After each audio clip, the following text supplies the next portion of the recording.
Good day, everybody. I hope that this video finds you well. Today is not October, it's April. It's April 24th, 2024. Like I said, I hope that you are all well. It is a bright, beautiful, sunny day today. I'm dealing with allergies, so that's why I'm kind of sounding a little plugged up. Because I am. So that's why I say that I hope you are found well. Excuse me. I want to start off with birthdays today again. Mostly because I want to do a special shout out to a mentor of mine. We've kind of had a falling out, but that doesn't change the fact that, he was a mentor and he was greatly respected. He just went different directions, and I'll just leave it at that. But he does have a business, and it's called Blackbird Studios, where he does screen printing and such. So if you ever need any t-shirts or hats or anything else that's screen printed, Dale Imblau is his name, and he does that sort of thing. So Blackbird Studios is where you can find him, and but today is his birthday, so I would like to wish Dale a happy birthday, even though we don't talk.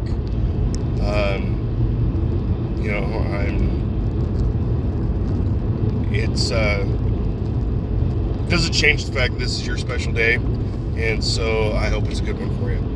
So with that, we're going to get into the birthdays today for April 24th. On this day in 1930, American movie director Richard Donner, and I can't think of, I know I've seen some of his movies, I just can't think of them right off the top of my head, but on this day in 1930, he was born. Like I said, he's an American movie director. On this day in 1934, actress Shirley MacLaine. She was in Postcards from the Edge.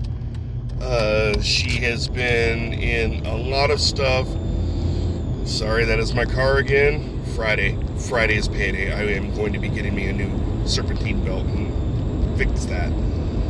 Anyway, Shirley MacLaine, she's also known for being really huge into,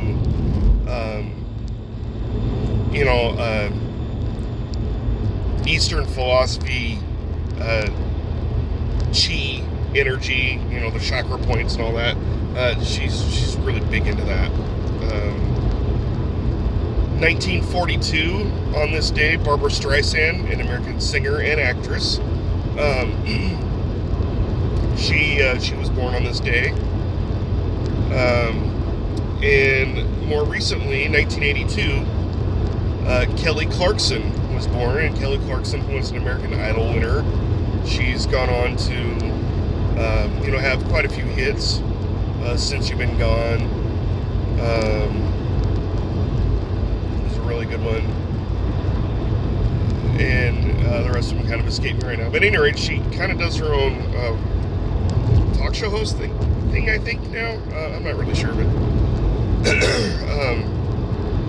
she was born in 1982. So getting into this day in history, in 1800, excuse me, on this day in 1800, President Adams approves a $5,000 loan, or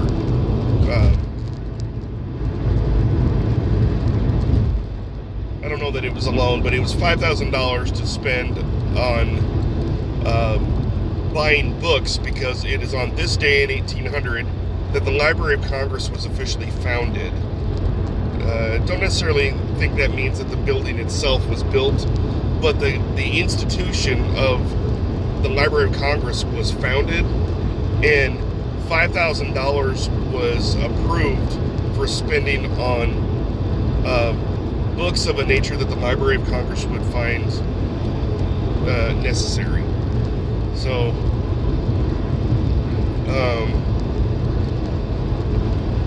in 1877, a war breaks out between Russia and the Ottoman Empire, and this was on the cusp of some other conflict that had happened. But the end result of this war was that Serbia and Montenegro would gain their independence as a result of it. So that happened on this day in 1877. In 1898, Spain will declare war on the United States. There's a bit of historical contention on, who actually started the war. We had a naval ship, the USS Maine. It was in the harbor at Havana in Cuba, and that's where the bone of contention comes from. So the United States said that the USS Maine was attacked. Many sailors were killed. The Spanish would say that it was, the boiler room had an explosion, and that it was something on board that caused the damage, and it wasn't an act of war by the Spanish. But at any rate, there was an explosion that happened on the USS Maine. That is the truth. There's no denying that fact. What ended up resulting of that was that Spain and the United States went to war. And I think that war went on for about 4 years. Teddy Roosevelt would lead the Rough Riders in Cuba. The end result of that war was that Spain had to cede territory to the United States. Spain lost its control of Spain, or of Cuba. It lost control of Guam, the Philippines, Puerto Rico, and my grandfather's grandfather actually fought in that war.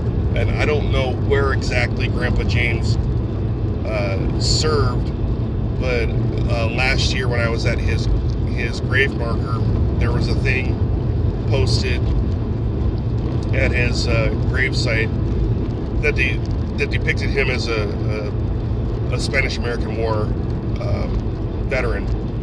And on this little dial there, it had Puerto Rico, Cuba, and Philippines on it. I don't remember if Guam was on it or not, so I don't know if that means that he was actually at every theater or what. I mean, I really don't know much about Grandpa James, so I don't know what all he did, or I don't know if military records were really kept back then, so I don't know if there's anything that I could find on him. So, but yeah, on this day in 1898, that's when Spain declares war on the United States, and then we fight for about 4 years, because I do believe the war ended in 1902, and with the Spanish having to cede territory.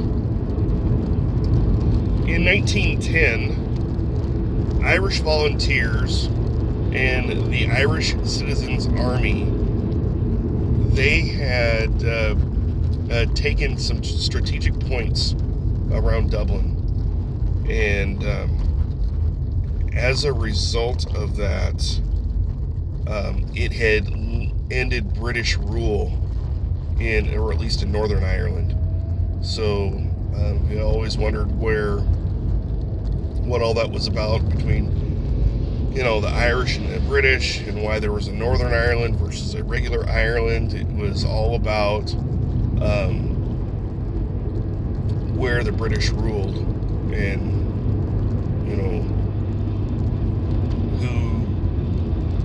who rejected British rule, and so on and so forth. In 1949, communist forces would roll in the capital city of China at the time, Nanking, and they would roll in unopposed. Chinese President Chiang Kai-shek was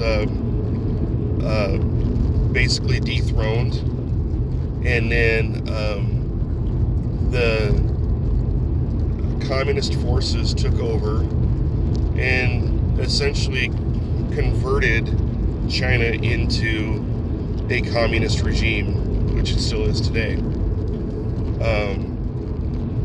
Although China is a little bit different in other versus other communist regimes, China has learned how to incorporate a little bit of capitalism into their system so that they're profitable and they're not.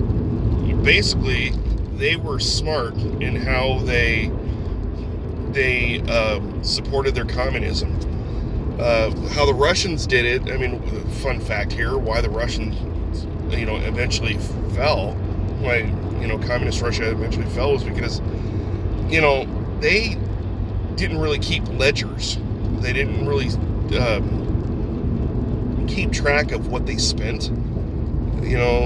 So being the Red Army, they believed in running in the red. They didn't understand the concept of running in the black.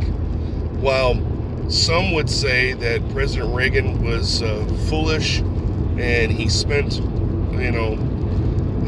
money like a drunken sailor, and that he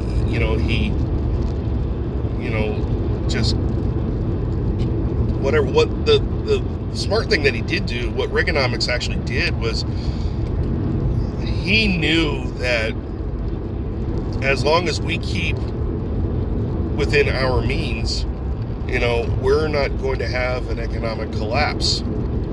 And communist Russia had that economic collapse because they weren't checks and balances on their ledgers. They weren't keeping, they were just saying, oh, well, we want this built, go build it. Cost doesn't matter. Cost isn't a thing. Well, the thing is, what ended up happening was that their cost expenditures had exceeded their GDP, and it had exceeded everything that keeps a balanced budget, and they folded, they collapsed. And the United States gave them a financial, we sent them money with the caveat that they convert over to a more democratic-like society and basically shuck communism. And that's how they fail. That's how they failed, and that's why they're, a federated republic or whatever it is they call themselves now. Getting back to China followed suit with going communist because that was what Russia was doing. It was spreading its influence. It spread its influence into Asia. It spread its influence into South America. It spread its influence into Cuba to try to get a foothold over on our side of the world. But what China did is they learned from the mistakes of Russia, and they understood the concept of, if we want this $30 billion plane, then we need to budget for it. So on and so on and so on. They're not dumb. They're actually, they're pretty smart. But I digress. I'm moving right along. On this day in 1980, a little backdrop on that is that in 1979, Iranian thugs, terrorists, they had kidnapped a bunch of American hostages, and they held them captive for like 7 years.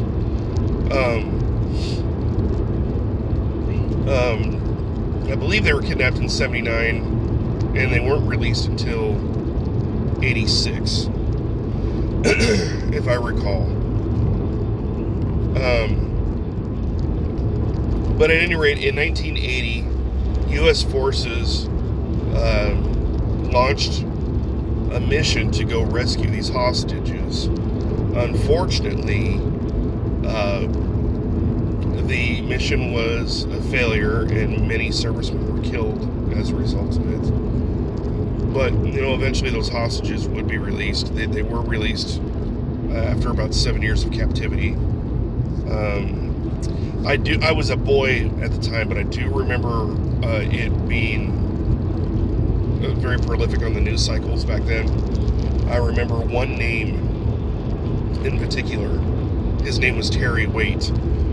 He was one of the hostages, and then he was eventually released, and then he foolishly went back into the region to try to negotiate the release of other hostages, and then he got captured again. And I believe he was released a lot sooner than he was the first time around. It's been so long, I'm not really sure about that. But on this day in 2003, North Korea declares to U.S. diplomats that they have nuclear capabilities, they have nuclear weapons, and that they are actively going to pursue plutonium production, which didn't sit well with us. And that's all I need to say about that. And lastly, in 2005 is when we see the installation of Pope Benedict the 16th. As you recall, that was what was his name? Ratzinger, I think his name was. But at any rate, the other day he was confirmed as the next pope. It was, a few days ago when I mentioned that. He was confirmed as being the next pope. Today is the day that he's actually installed. So I suppose the other day when it said that he had succeeded the other, which is true in a sense, he was. That was when he was picked to be the Pope, and today would be the day that he was installed, or if we're looking in terms of when, like a king's coronation, that's what today would have been. It would have been his coronation. So that does it for today in history, April 24th. Join me tomorrow, April 25th. We'll go and do this again. Now, the weather says that it's going to start raining tomorrow, and it's going to be raining for the next week or so, which is great. I mean, not great. I mean, I love the sunshine, but I love my allergies even less. So I say bring on the rain, knock out all this pollen stuff that's causing my allergies to go haywire, and I'll just be done with it. Friday is my birthday. I'll be turning 49. Well, I'm used to it raining on my birthday. I remember more birthdays where it rained than it not, but it's always kind of a bummer when it rains on your birthday, because you always want to have a nice day, right? But it is what it is. So that's that. That's this day in history. Thanks for joining me. We will talk to you soon, i.e. tomorrow, and have a blessed day. Take care, and we'll talk to you later. Bye.